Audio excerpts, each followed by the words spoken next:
普京收到噩耗，两架图95战略轰炸机被烧毁，乌军是怎么办到的？观众朋友，大家好，我是付天少。12月5日，俄军发射了100枚左右的巡航导弹，对乌克兰境内的基础设施进行打击。与此同时，俄罗斯总统普京也收到了一个噩耗：俄罗斯萨拉托夫州的恩格斯空军基地和梁赞州的空军机场的设施发生了爆炸，导致3人死亡，6人受伤。而恩格斯基地的爆炸还涉及到2架图95战略轰炸机被烧毁。要注意，这是俄罗斯图95战略轰炸机在俄乌冲突中首次受损，而且他们的部署地点距离乌克兰边境大约500公里左右。位于萨拉托夫地区的恩格斯2号空军基地是俄罗斯远程战略轰炸机的驻扎地。卫星图片显示，该基地此时共有8架图95和4架图160M 并排停放。俄罗斯方面还没有确认这2场袭击与乌克兰军队有关。所谓的设施发生事故，也就是乌克兰经常调侃的烟头事件，也不可能有这么凑巧。那么乌军又是如何完成这项袭击的呢？基于俄军战略轰炸机部署的基地距离边境地区有500多公里的现实，再加上俄乌冲突已经持续了9个多月，乌军想通过敌后渗透作战进行破坏，还要同时对2个戒备森严的空军基地下手，恐怕也不现实。另外，乌克兰并没有装备射程超过500公里的弹道导弹和巡航导弹。那么，乌军又是如何做到的呢？这个答案恐怕还离不开自杀式无人机。而且这次乌军使用的无人机要比俄罗斯目前在俄乌冲突中使用的伊朗空中小摩托要先进。从攻击的效果来看，乌军对这2个机场的袭击都命中了点目标，而且是随时可能移动的点目标。这意味着自杀式无人机拥有末制导能力，而伊朗的萨克德136只不过是一种廉价的攻击固定坐标点的无人机。其实乌克兰现在还真有一种能够进行末制导的远程无人机，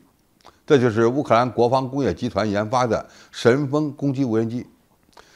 这种无人机的航程大约在1000公里左右，其弹头重呢75公斤，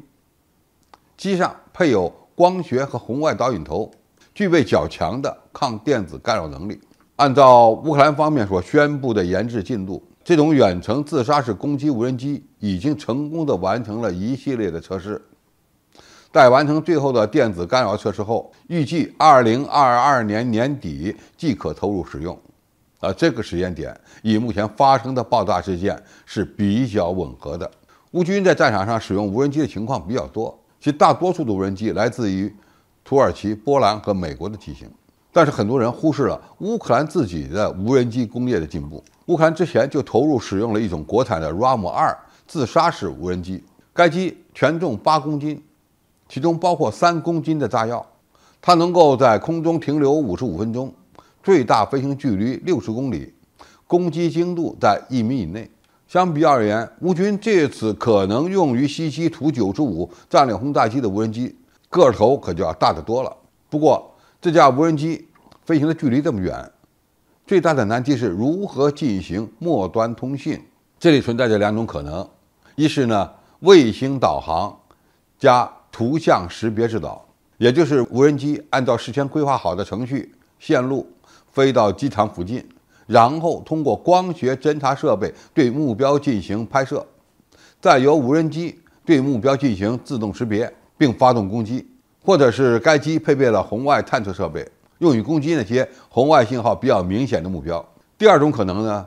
是这款大型的自杀式无人机配备有卫星通讯天线，因为马斯克的星链公司已经发布了第2代星链。所谓第2代的星链，就是可以使用移动部署的通讯模块，这样就能够让无人机采取人在回路的方式来攻击目标。这个性质可就严重了。总体而言，2架图95被炸毁，意味着俄罗斯对乌克兰进行了单方面的无人机袭击战和导弹打击时代已经结束，双方使用无人机互相攻击将成为常态。无人机，特别是自杀式无人机的造价比较低，是俄罗斯也是乌克兰能够用得起的。如果远程自杀式无人机大规模的投入战场使用，那么他们就能够把莫斯科纳入攻击范围。